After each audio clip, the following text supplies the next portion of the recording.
Celestino. Y pienso en Tomás porque justo una semana después de la resurrección, Tomás estaba allí, asumiendo que Jesucristo no había resucitado. Y en su gracia el Señor le dice, ven, acércate. Un día como hoy, una semana después de la resurrección. Qué gusto nosotros tener esa secuencia de que todo primer día de la semana, tal como los discípulos lo hicieron, continuamos aquí.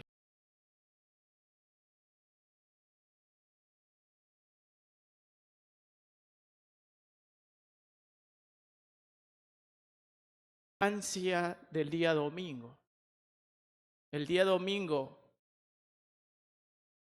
es la redención de una creación caída. Una creación en pecado, pero el domingo celebramos un día de gloria, un día de vida. Y ninguno aquí se atrevería quizás a romper esa secuencia que comenzó con ese primer día de la semana cuando el Señor resucitó. Y aquí estamos, más de 2000 años después, siguiendo esa secuencia de reconocer la resurrección de nuestro Señor. Nuestro hermano Celestino, y le digo un hermano porque obviamente es un hermano en la fe, no es un hermano carnal, prefiero siempre a mis hermanos llamarles como hermanos, y eso es lo que nos une.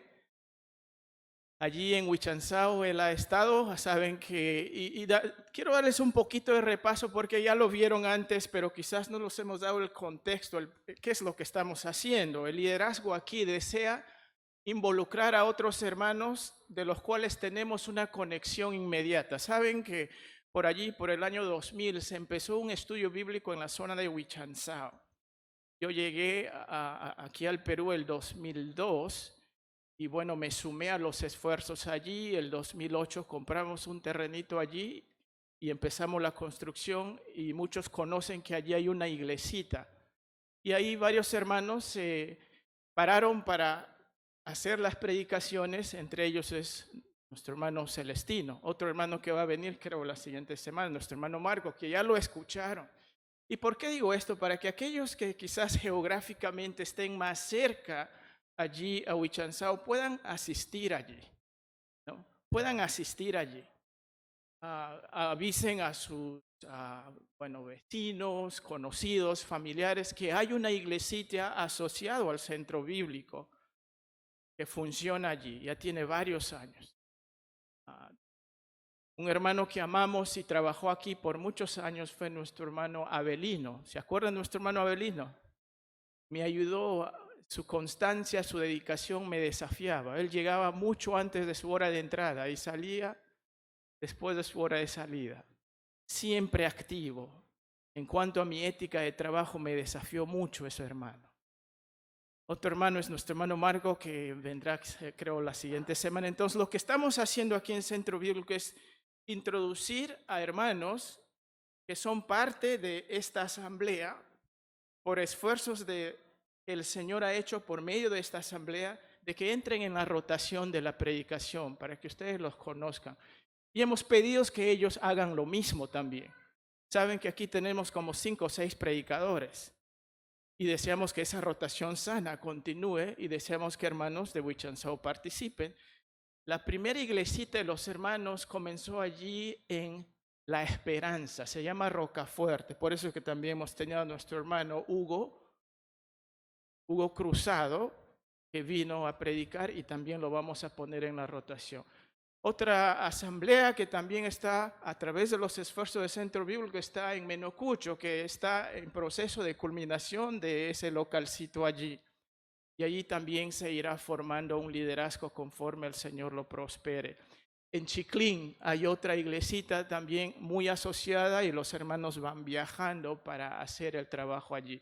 Entonces, cuando van a ver en estos tiempos a hermanos que están llegando, como nuestro hermano Celestino esta mañana, son hermanos que tienen un vínculo íntimo con la historia de la obra de los hermanos aquí en Trujillo. Y dejó una viuda Y si ustedes recordarán también que nuestro hermano Celestino quedó viudo.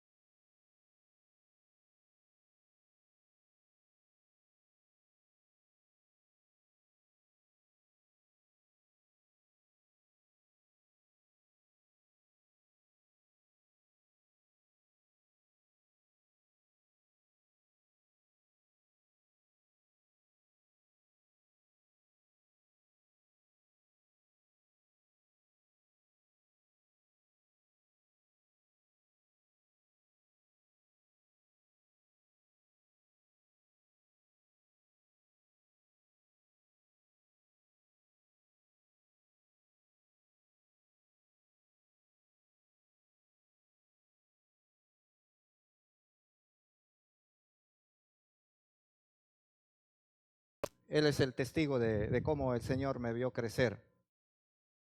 Y volver aquí a la congregación Centro Bíblico para mí es un honor. Porque yo recuerdo cuando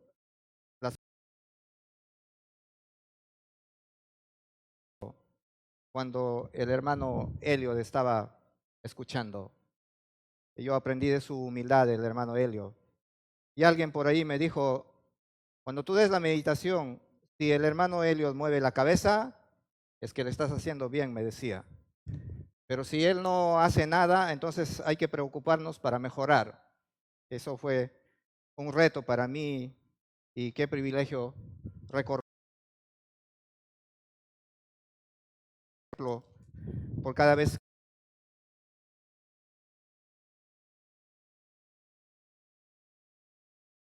que no, dentro de todos los hombres. Y cuando yo estaba recién entrando en la vida cristiana, yo no podía entenderlo. De él decir este tipo de cosas, si él es el pastor de la iglesia, ¿no? Y poco a poco fui entendiendo lo que él quiso decir, a través de cómo yo fui creciendo en, en la vida cristiana.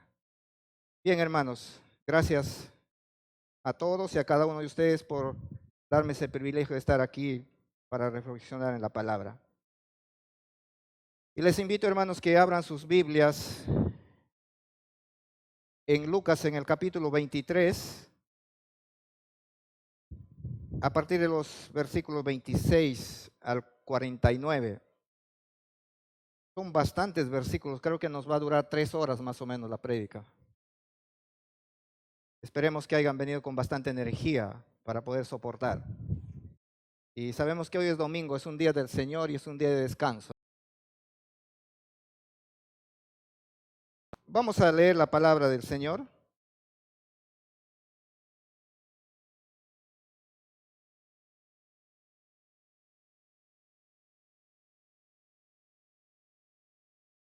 Me hace reflexionar demasiado y prácticamente de lo que se dijo en la cena del Señor está bastante relacionado con el tema que vamos a hablar esta mañana. Bien, vamos a leer lo que dice la palabra del Señor. Y llevándole tomaron a cierto Simón de Cirene, que venía del campo, y le pusieron encima la cruz para que le llevase tras Jesús.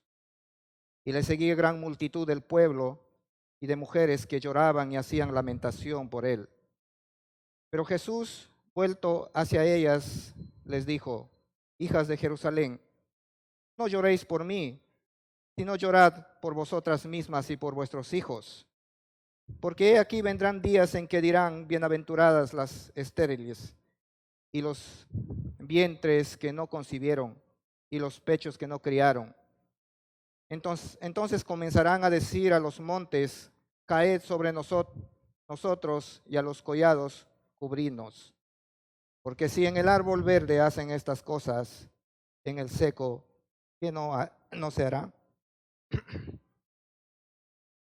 Llevaban también con él a otros dos que eran malhechores para ser muertos. Y cuando llegaron al lugar llamado de la Calavera, le crucificaron allí, y a los malhechores uno a la derecha y otro a la izquierda. Y Jesús decía: Padre, perdónalos, porque no saben lo que hacen.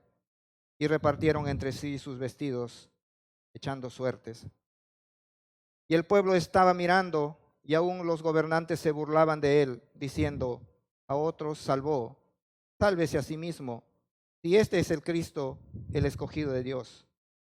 Los soldados también le escarnecían, acercándose y presentándole vinagre, y diciendo: si tú eres el rey de los judíos, sálvate a ti mismo.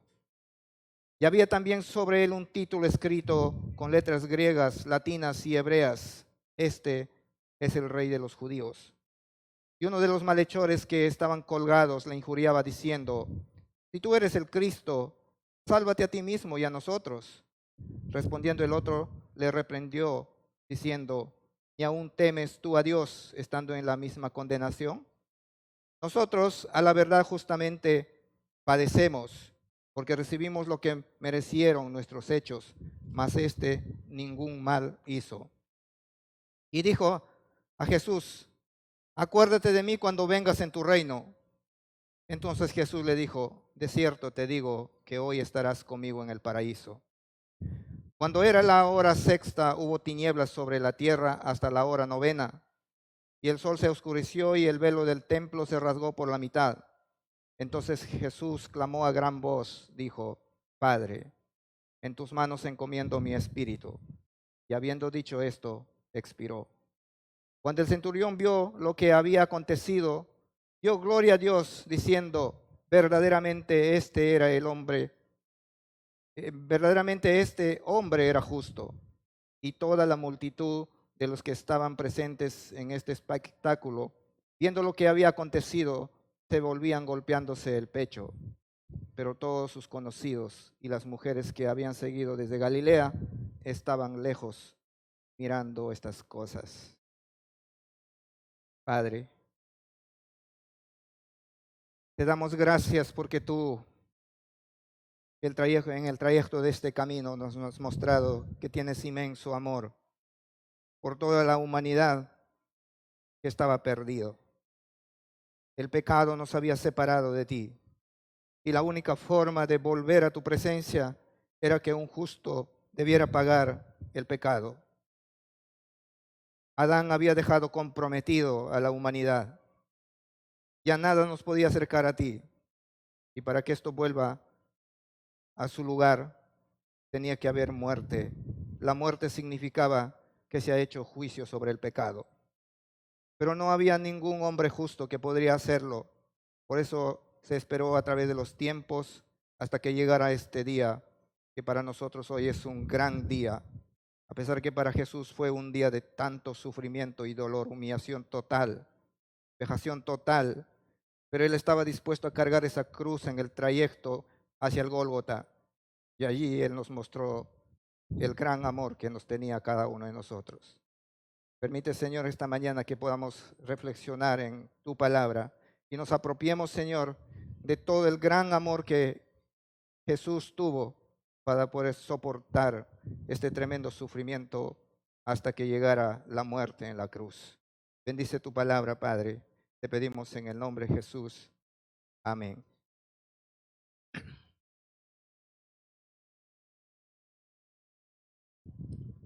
Hermanos, cuando pensamos que Jesús está camino al Calvario, los cristianos debemos tener en cuenta que ese sufrimiento estaba preparado para Adán, porque Adán era el que había pecado.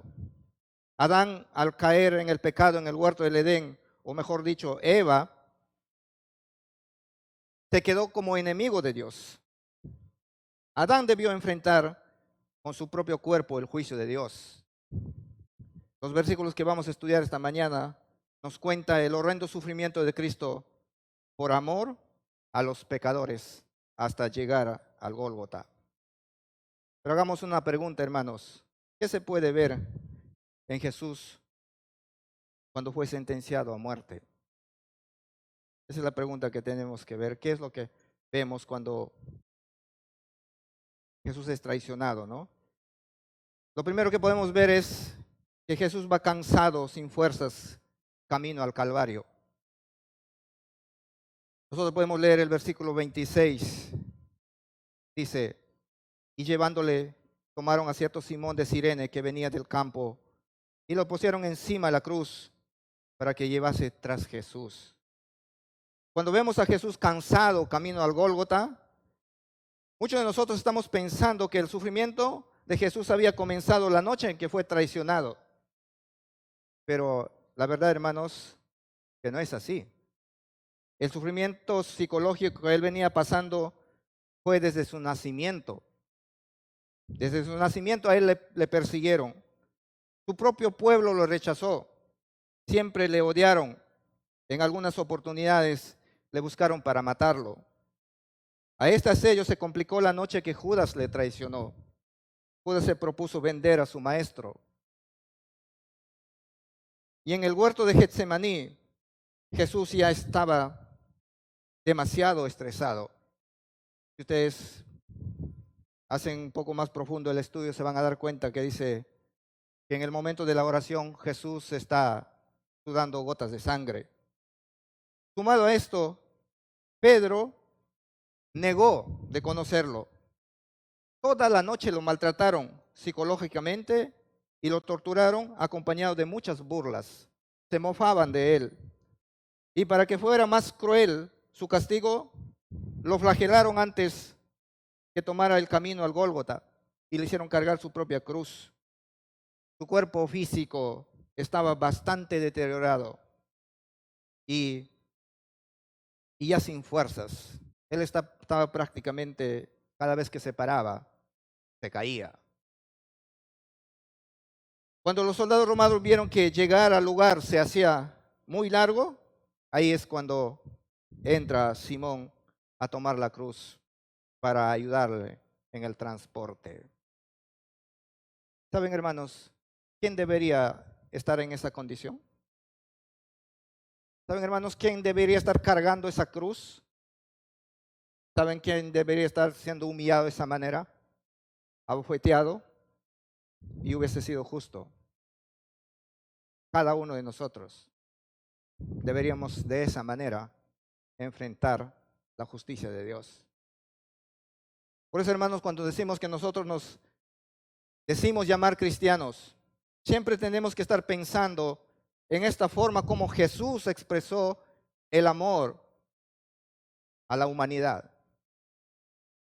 Hoy hay muchos que se atreven a negar a Jesús. Otros dicen, no sé si será cierto.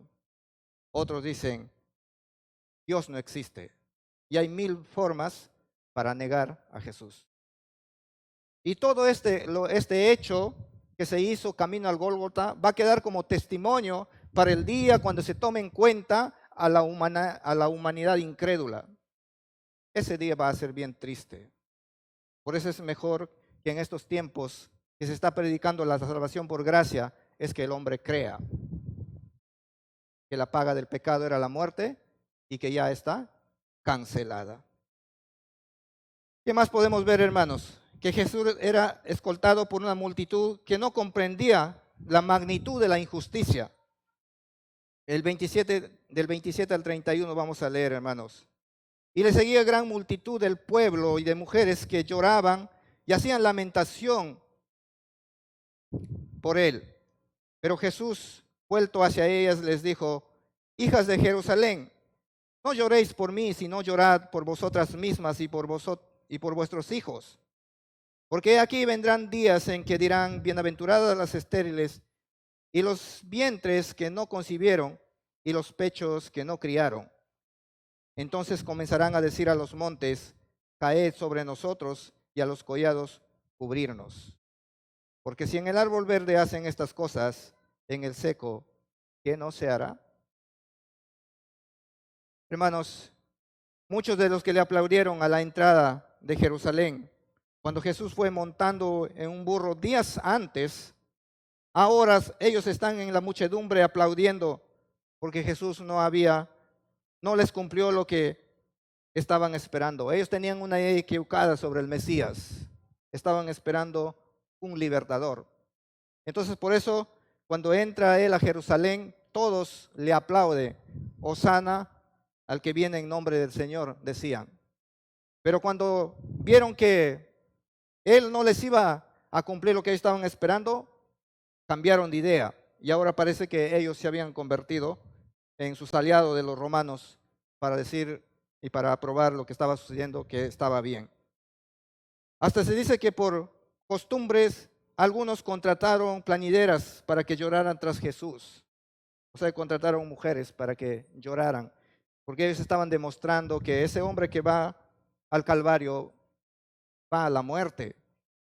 Y muchos de los que amaban habían contratado mujeres para que lloraran y le siguieran a Jesús.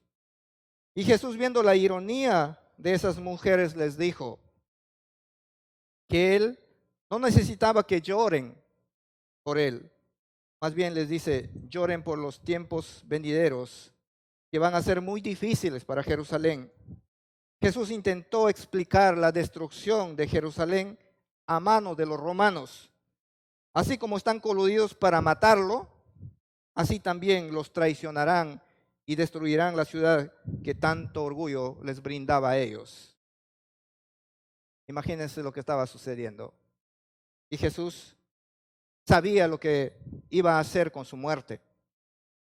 Que muchos de ellos que estaban aplaudiendo esta sentencia injusta que habían hecho, por su fe muchos de ellos iban a ser salvos.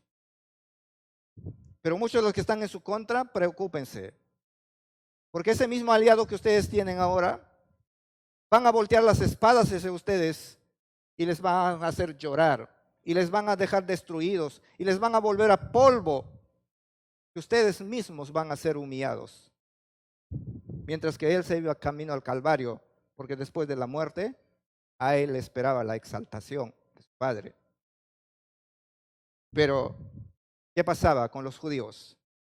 Como nunca entendieron la profecía, no pudieron comprender lo que Jesús estaba diciendo. ¿Qué más podemos ver? Que el santo le justiciaron juntos con los inicuos, del 32 al 33, hermanos.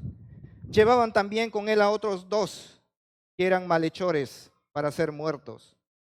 Y cuando llegaron al lugar llamado de la calavera, le crucificaron, y ahí a los malhechores, uno a la derecha y otro a la izquierda.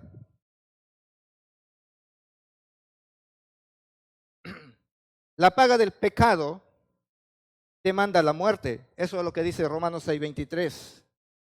Pero la ironía más grande de esta historia es que estaban llevando a un hombre santo para matarlo en medio de un par de delincuentes. De este sacrificio habla Juan el Bautista cuando presentó a los judíos a Jesús como el Cordero de Dios. ¿Se acuerdan que dice Juan 1:21? He ahí el Cordero de Dios que quita el pecado del mundo. Juan está intentando llevarles a que relacionen con la práctica judía, que desde que el hombre ha caído en pecado, todos los hombres anualmente se iban con un corderito hacia el templo para que sean pasados por alto sus pecados. Solamente año tras año se hacía. Un corderito que aplacaba la ira de Dios hacia el pecado del que llevaba el cordero. El cordero dice que no pagaba por completo el pecado. ¿Por qué? Porque no era un cordero el que había pecado. El que había pecado había sido un hombre. Entonces, cuando Cristo va a ir a la cruz, Él va a pagar el pecado de Adán. Pues para que los judíos sean más fácil el entendimiento, es cuando Juan dice, he ahí el Cordero de Dios que quita el pecado del mundo. Y ellos tenían que haber aprendido por qué está diciendo Juan el Bautista eso. El profeta Isaías también dice que como cordero fue llevado al matadero y no abrió su boca. Podemos abrir Isaías, por favor, podemos leerlo esos versículos, para que ustedes se den cuenta de lo que el profeta Isaías estaba diciendo.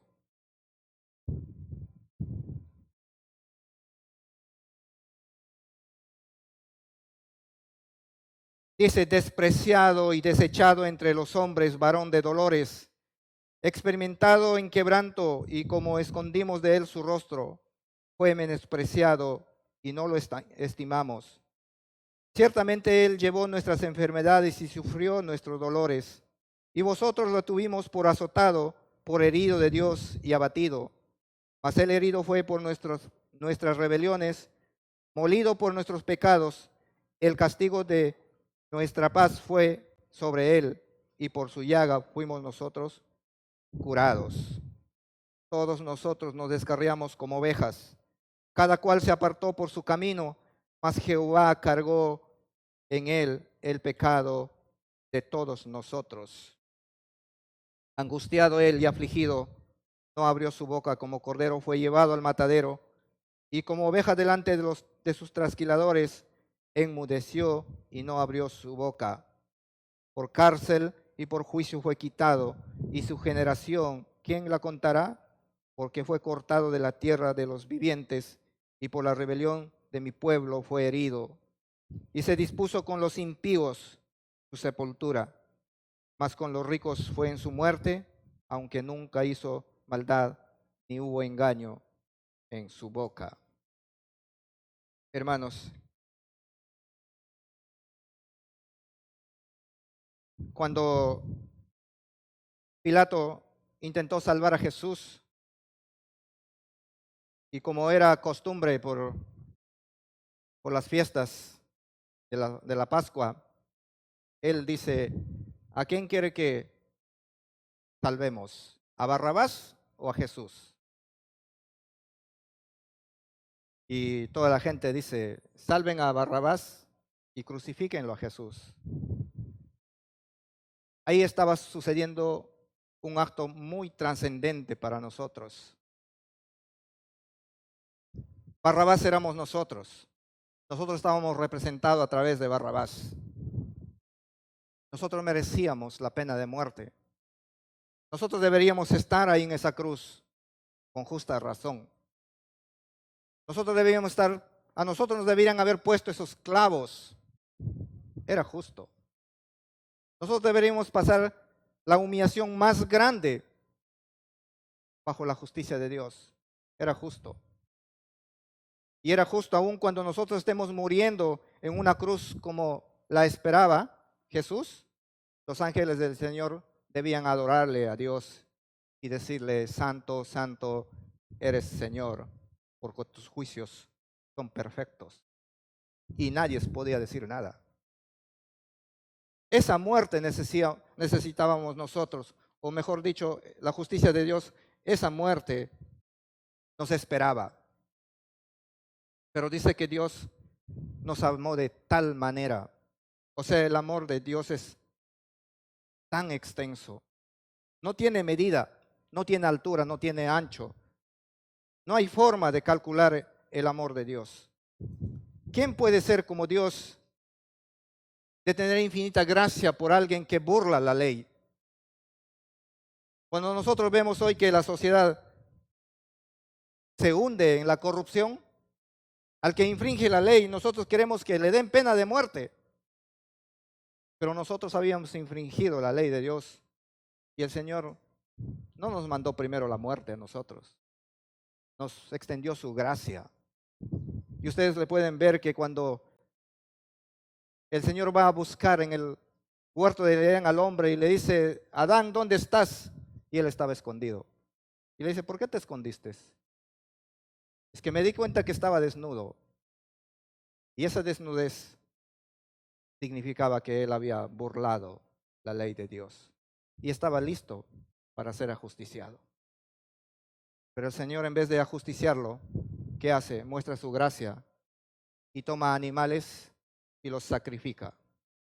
Y con esas pieles de animales, Él cubre su pobreza del hombre para sacarlo del huerto del Edén.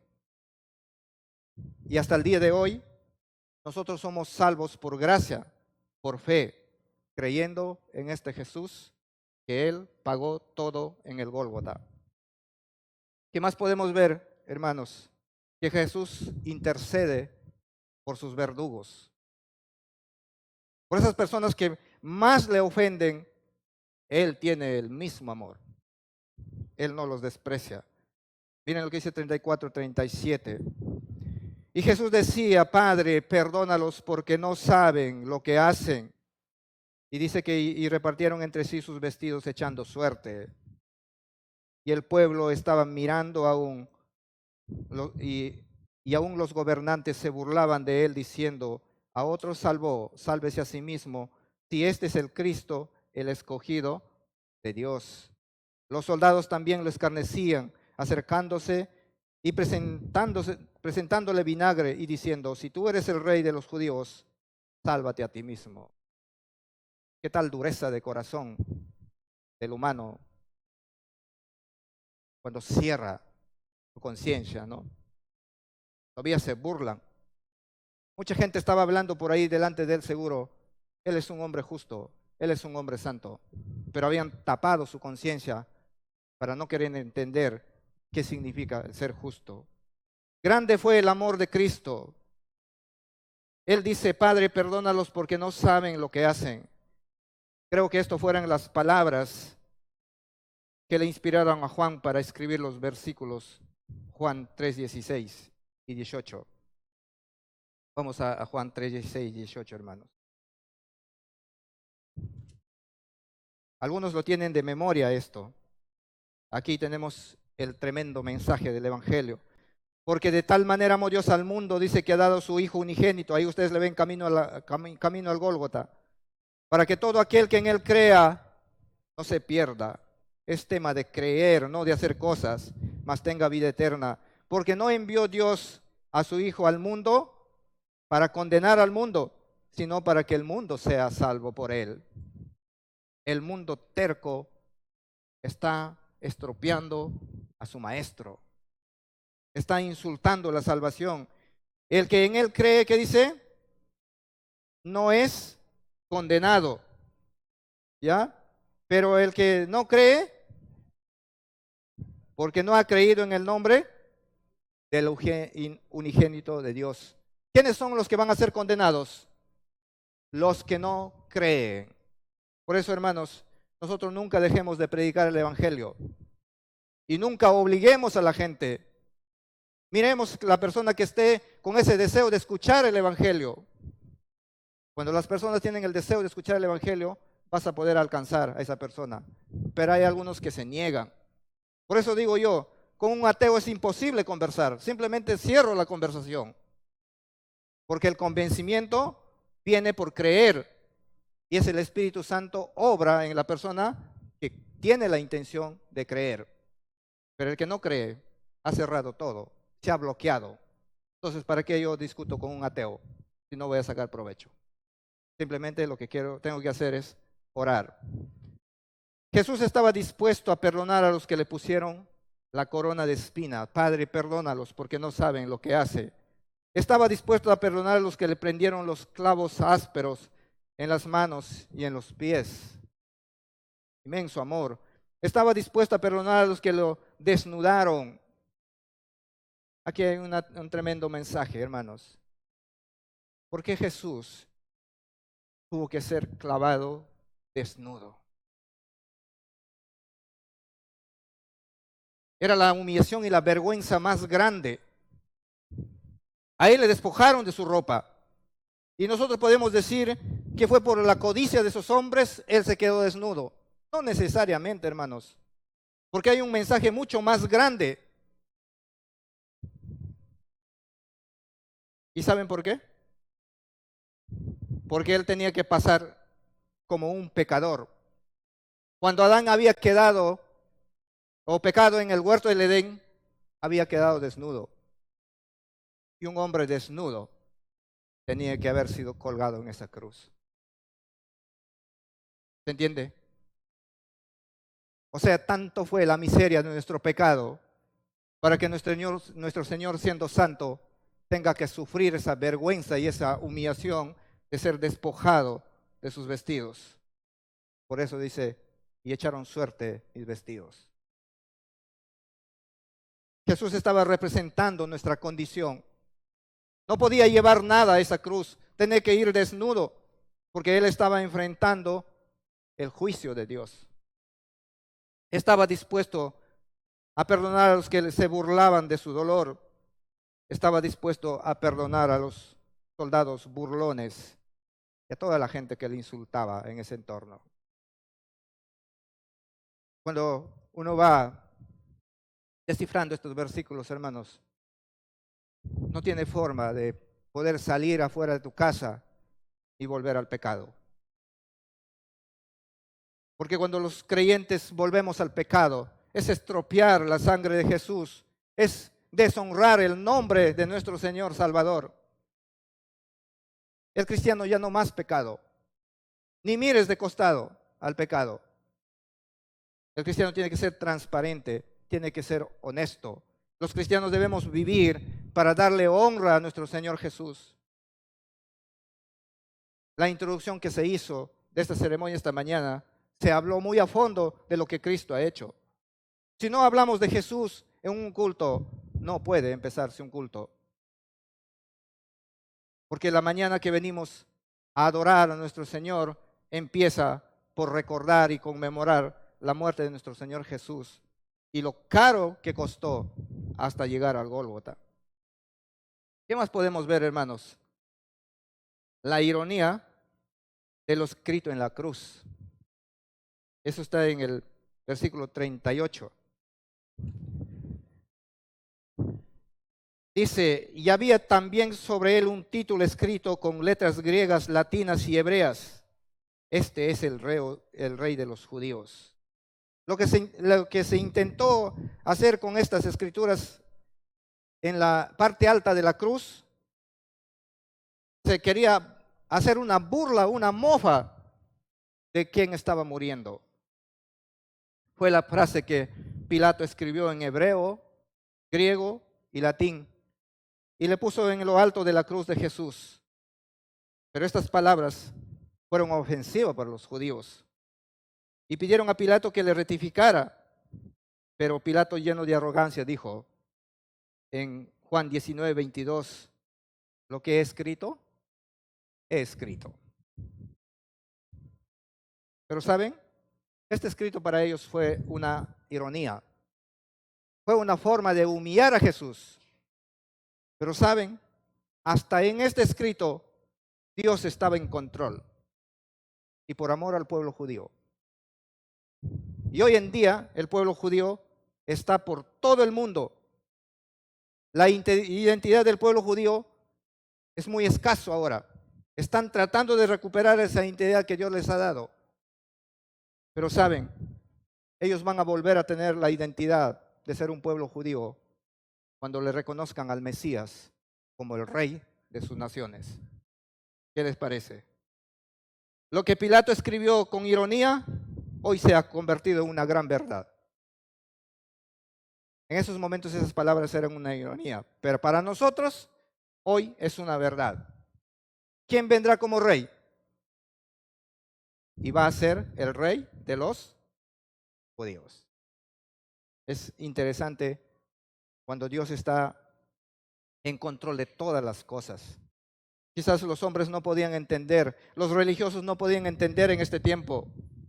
Le veían a Jesús como un estorbo y hay que matarlo porque es un blasfemo. Y no sabían que el Señor estaba en control.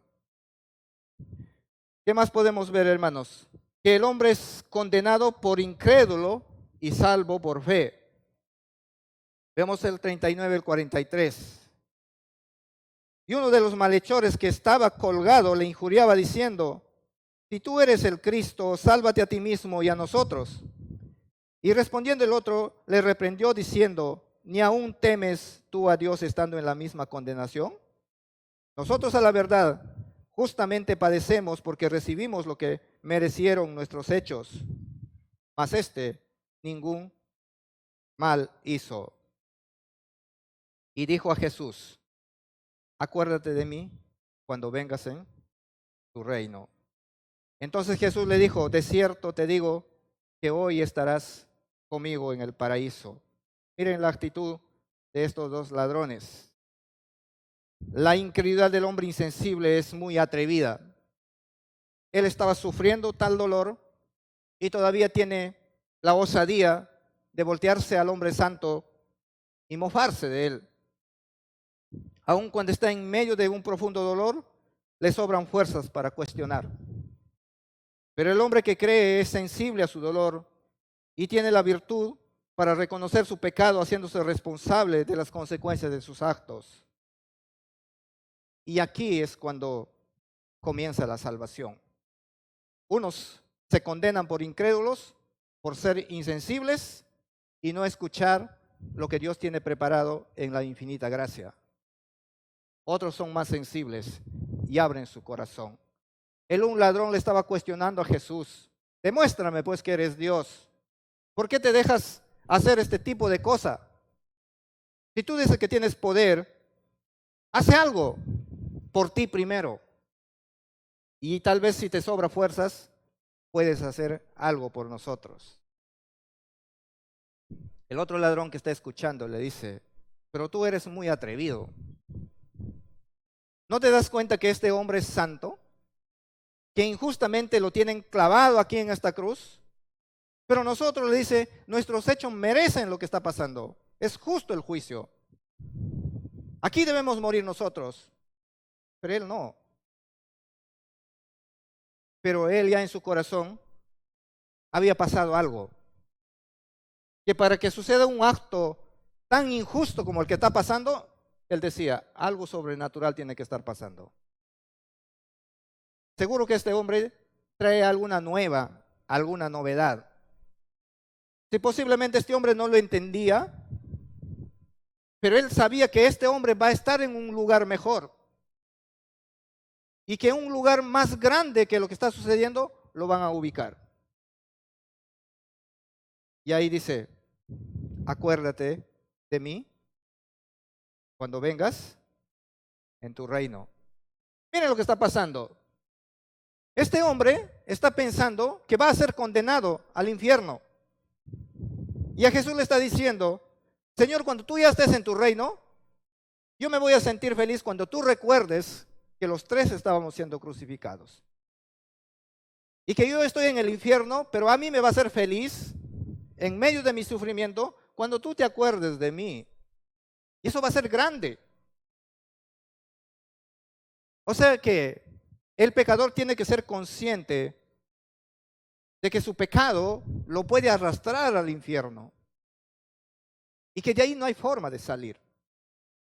Y nosotros debemos ser conscientes que nuestro pecado nos lleva a quedar sometidos bajo el juicio de Dios y de ahí no tenemos salida. Eso era ese hombre que estaba pensando, no tengo salida.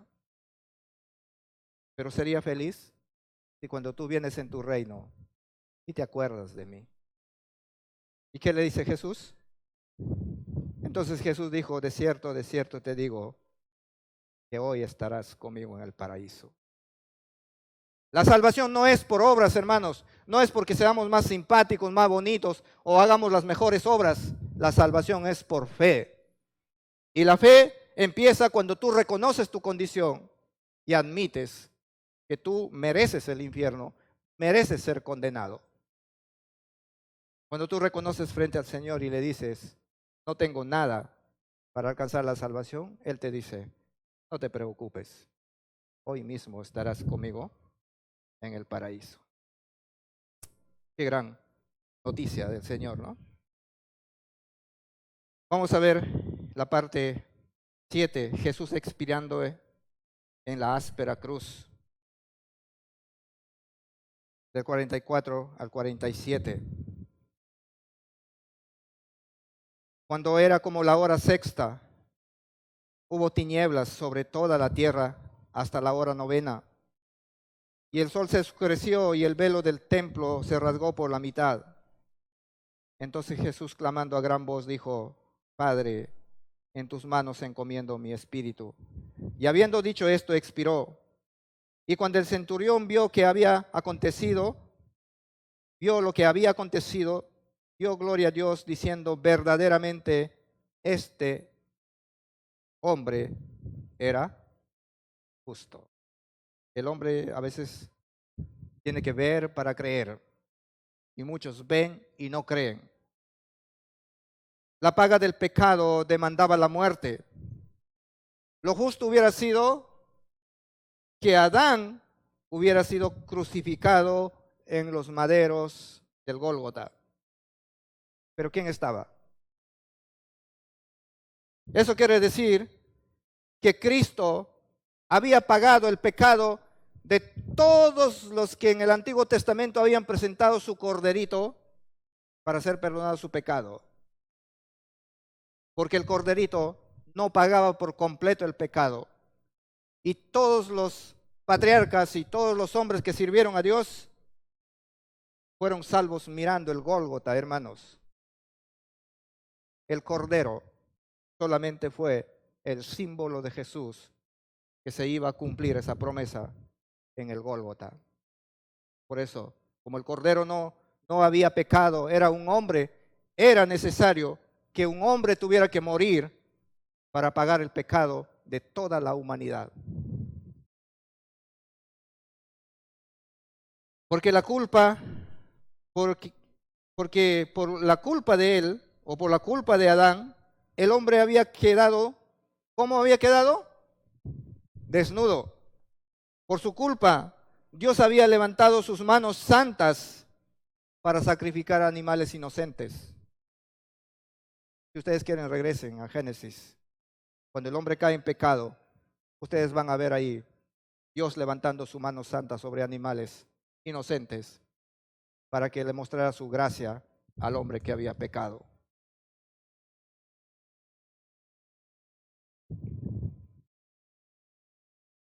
Por su culpa, todos los hombres estaban separados de Dios. Por su culpa, muchos incrédulos irán al infierno. Por su culpa de Adán, murió el hombre más digno sobre la tierra. Por eso es que cuando en el templo de Jerusalén había el lugar santísimo, ahí no podía entrar cualquier lugar, porque se suponía que Dios moraba ahí. Ahí estaba la presencia de Dios. Por lo tanto, había una cortina que separaba al pueblo. El que pasaba esa línea moría. Pero cuando Jesús muere, dice la palabra de Dios, como a la hora sexta hubo tinieblas sobre toda la tierra hasta la hora novena, y el sol se oscureció, y el velo del templo se rasgó por la mitad. ¿Qué sucedió? La noticia más grande que tenemos sobre la muerte del hombre justo es que tenemos entrada directa a la presencia de Dios. Cuando Él muere, el pecado del hombre es pagado. Y la barrera que existía para entrar a la presencia de Dios ahora se había rasgado por la mitad, como evidencia de que se abrió el telón para que cualquier hombre que confesara su pecado ahora pueda entrar a la presencia de Dios, porque cree que su pecado ha sido perdonado. Porque el velo del templo que antes nos separaba de Dios está partido por la mitad, como señal que ahora podemos entrar a la presencia de Dios por fe. Todo hombre pecador que quiere ser salvo necesita hacer de Cristo su Señor y Salvador de su vida. Pero hermanos, cuando nosotros queremos llevarlo a una persona que no entiende todavía el Evangelio, primero tenemos que hablar de su condición pecaminosa. Muchos de nosotros predicamos mal, hermanos. Predicamos a la gente incrédula, le decimos, Dios te ama, Dios te ama. El Señor te manda bendiciones. ¿Puede un pecador Dios mandarle bendiciones? No conocen ellos. Ellos están separados de Dios. Y tenemos que hablar del costo que significó el perdón de pecados. Y todo lo que hemos visto esta mañana, eso es el costo que demandó el pecado de cada individuo que vive sobre esta tierra. Y nosotros tenemos que ser prudentes cuando predicamos el Evangelio. Tenemos que hablar a la gente de su condición pecaminosa y al lugar donde va a ir si no busca arrepentirse para salvarse. Porque lo que Cristo ha hecho es demasiado duro, difícil, y muy difícil de soportar si nosotros fuéramos como hombres a pagar por nuestros pecados. Es muy difícil. Vamos a concluir, hermanos. Si decimos para concluir, estaríamos diciendo: Jesús nos ha mostrado un inmenso amor en medio de su sufrimiento. Nunca pidió a su Padre juicio para consumir a sus verdugos. Estaba dispuesto a ser contado como cualquier malhechor y morir en medio de pecadores, como un delincuente fue muerto. En medio de ese sufrimiento pidió a su Padre perdón para sus verdugos. Dejó libre elección para todo pecador de ser salvo haciendo uso de su fe. Con su muerte pagó el pecado de Adán y el pecado de cada uno de nosotros. Somos salvos porque Cristo pagó la totalidad de nuestro pecado en el Gólgota. ¿Se sienten libres? Somos hijos de Dios y ahora la demanda es vivir de una manera proba, apartada del pecado, sacar toda cosa maliciosa que hay dentro de nuestro corazón, vivir para la honra y la gloria de Dios. Vamos a orar. Padre, no hay forma de llenar la exaltación que tú te mereces. Todavía somos pecadores. Nos damos cuenta que todos los días te fallamos y pecamos, y de manera que deshonramos todos los días el nombre de nuestro Salvador. Gracias porque tú siempre estás al cuidado de nuestras falencias. Y tú dices que si pecado hiciéramos, abogado tenemos con el Padre. Aún como hijos tuyos, cuando pecamos, todavía tu gracia se extiende para cubrir nuestras falencias. Por eso decimos, Padre, que tú eres un Dios perfecto, que nada haces a la mitad. Pero todo eso lo has hecho tú, Padre. No hay nada de fuerza humana que pueda ayudar para encontrarnos y volver a la comunión contigo. Volver a la comunión contigo solo depende de nuestra fe y de nuestra obediencia. Ayúdanos, Señor, a ser cada día personas doblegadas delante de ti. Ayúdanos, Padre, a huir del pecado todos los días. No permitas que este templo sea manchado, porque aquí está la sangre de Jesús en todas las áreas, Señor. Y no permitas que nuestra actitud mala burle, Señor, esta santidad que tú nos has regalado. Te alabamos y te alabamos, Padre, porque tú eres un Dios de infinito amor, que nos mostraste a través de tu Hijo, a través de su sufrimiento, que el amor que tú tienes no tiene medida. Es tan extenso e inmenso. Permítenos salir, Padre, de aquí, de este lugar. Vayamos con el reinado de Jesús en nuestro corazón para que Él siempre nos esté cuidando para no caer en el pecado. Gracias por tu infinita gracia, Padre. Gracias por haberte fijado en cada uno de nosotros cuando no lo merecía. Nos has regalado la preciosa salvación para llamarnos tus hijos.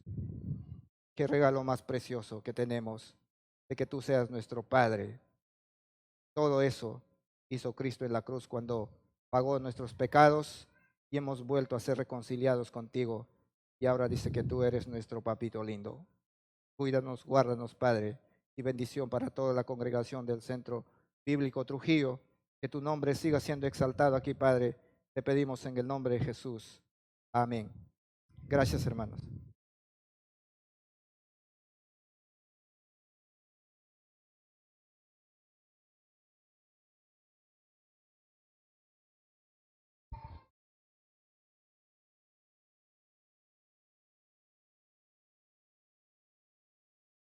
Agradecemos a nuestro hermano Celestino que se tomó ese tiempo para poder venir a visitarnos y compartir con nosotros la palabra del Señor.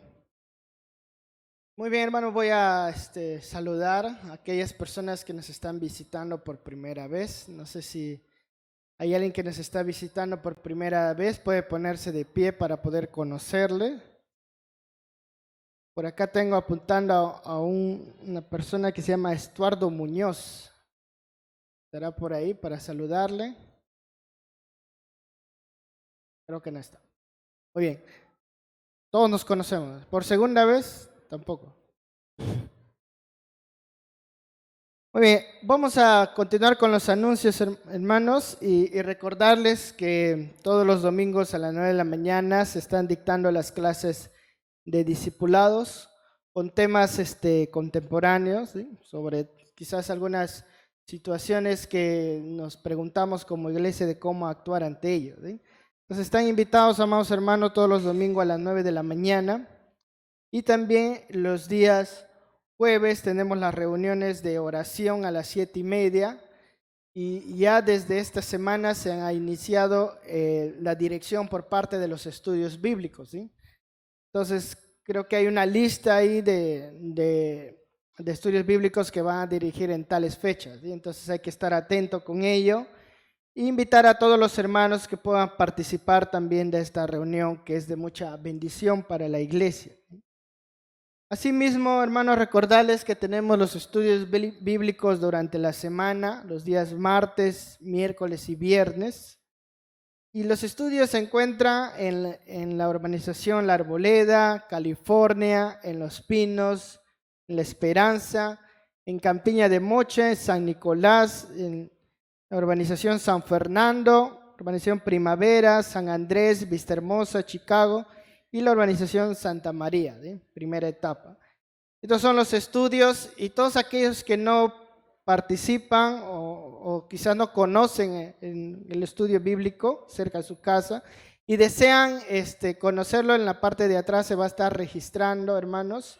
Si usted quiere información acerca de ello o quiere participar de algún estudio, nuestros hermanos del Ministerio de Estudios Bíblicos van a estar apuntando, van a estar orientándoles, ¿sí? En la parte de atrás al finalizar. Y asimismo recordarles, hermanos, que las reuniones de jóvenes, tenemos 3 grupos de jóvenes por la gracia del Señor, que son durante la tarde el Ministerio de Adolescentes Radical a las 3:30, y en las noches tenemos 2 grupos de jóvenes, tanto el grupo de Haris como Querigma. ¿Sí? Bueno, el grupo de Haris, que está aquí en la parte de abajo, y el grupo de Querigma de 26 años para arriba, que se reúnen en la parte, bueno, del tercer piso de este local, ¿eh? A las 7:30.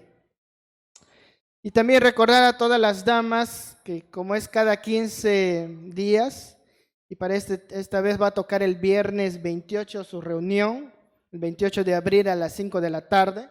Están invitados para ese tiempo que puedan compartir. Esta semana había un buen grupo de hermanas, ¿sí?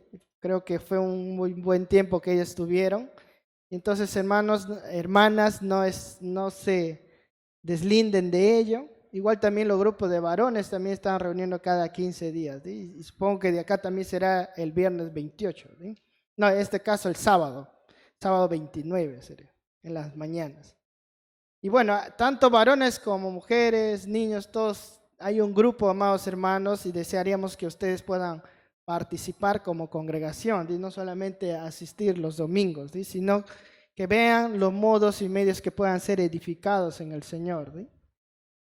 Y tenemos una noticia para todos los que deseamos salir, ¿sí?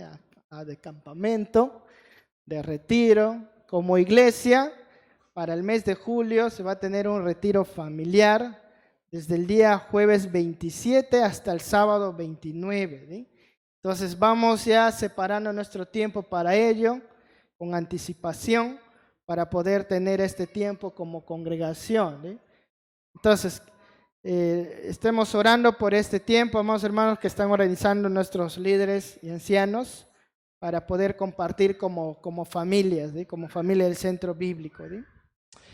Y bueno, quería saludar, hoy día está cumpliendo año nuestro hermano Carlos Holguín, está por ahí para saludarlo. Feliz cumpleaños, amados hermanos. Y también voy a invitar a nuestro hermano Pablo, a nuestro hermano Jaré para este tiempo, para reconocer también por cumpleaños a nuestro hermano Tiburcio. Él es hermano que tiene muchos años en la fe y también edad, ¿eh? y le reconocemos también mucho aquí en la iglesia. Voy a invitar que puedan pasar ellos.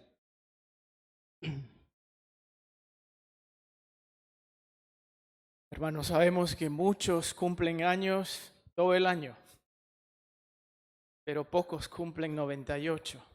Y antes de proceder a ello, permítame como asamblea de hermanos, sabemos que somos una iglesia con muchas virtudes, pero también tenemos muchos defectos. Eso es la ocurrencia en toda la iglesia. El cuerpo todavía está en proceso de transformación. Y una vez mencioné, le invitaba a un hermano alejado, le decía, vuelve a la iglesia. Y él me decía, es que la iglesia está lleno de hipócritas, me decía. Yo le digo, no está lleno de hipócritas, todavía hay espacio para uno más, le digo. Bueno, con ello no quiero hundirme en mis defectos, que todos los tenemos, pero quiero decir que si no tendríamos pues las dificultades que tenemos, ya estuviéramos en la presencia de Dios. Y ruego que al admitir ello, que echemos uso de lo que se presenta aquí, hermanos. Si alguien está enfermo, como ya dijo nuestro hermano esta mañana, llame a los ancianos. A veces me dicen, bueno, los hermanos no me llaman. A veces no sabemos. Sabemos que tenemos que mejorar como ancianos. De hecho, ayúdennos en ello. Ayúdennos también a ustedes participar de eventos que ocurren, como los estudios bíblicos, ¿no? ¿Cuántos están en un estudio bíblico? La gran mayoría todavía no está en un estudio bíblico. Ubíquense en un estudio bíblico. La noche de oración, ¿cuántos pueden participar de la noche de oración los días jueves? Y también ya se mencionó el retiro familiar, separen su calendario. Pero algo que deseamos hacer es, hay algunas interrogantes que se presentan aquí de cuando en cuando, y vamos a darles oportunidad para que en una manera informal ustedes puedan hacer esas preguntas. Una vez al mes vamos a tratar de implementar un tiempo de preguntas y respuestas. Así es que este fin de mes, el 30 de abril, el 30, estaremos aquí a partir de las 7 de la noche para entretener preguntas en relación a temas de iglesia. No va a ser una reunión formal, sino algo informal, algo en el cual podemos dialogar, ¿no? Todos están invitados. Como digo, no va a ser una reunión formal, sino más bien el hecho de entretener preguntas que la hermandad pueda tener en relación a esta iglesia. Algunos nuevos, ¿por qué celebran la cena del Señor todos los domingos? Ya me estoy cansando de ello. Y si te estás cansando, no estás entendiendo entonces qué es lo que el Señor ha hecho por ti. ¿Se han puesto a pensar en ello? Una hermana me dijo una vez, pero si ustedes lo hacen todos los domingos es como perder el gusto de ello. ¿Cómo puedes perder tú el gusto de alguien que te ha dado vida eterna? Bueno, cositas como eso vamos a ir tocando. Entonces, este 30 a las 7 de la noche aquí, y vamos a tratar de mantenerlo continuamente. Voy a invitar a nuestro hermano Jared y también a nuestro hermano Tiburcio. Él cumplió 98 años el día viernes. Así es que vamos a invitar. Ustedes saben que cuando... Claro.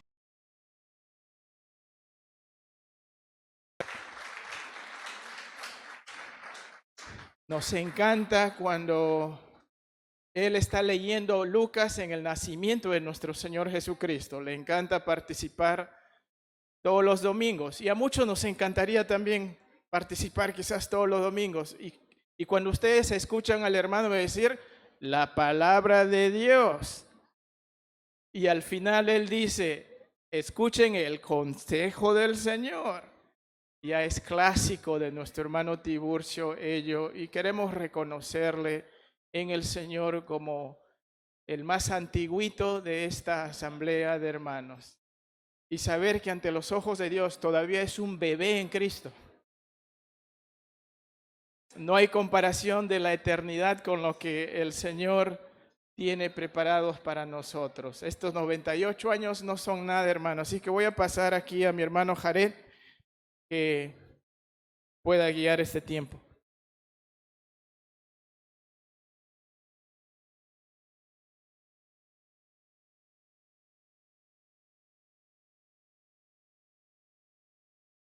Muy bien, vamos a cantar a nuestro hermano feliz cumpleaños.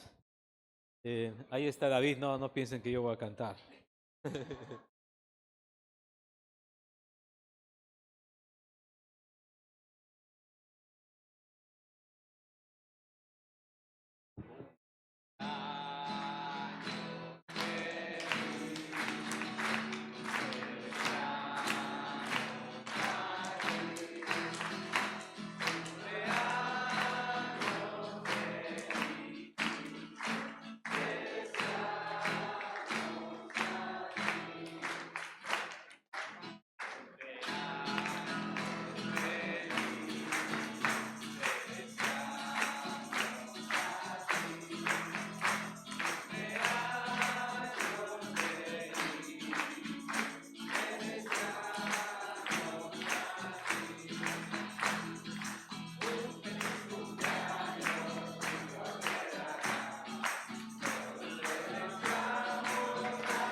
Amén.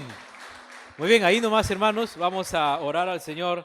No le voy a decir que sople porque es demasiado fuerte esa cosa ahí. Da gracias al Señor por la vida de nuestro hermano Tiburcio, su fidelidad al Señor. Y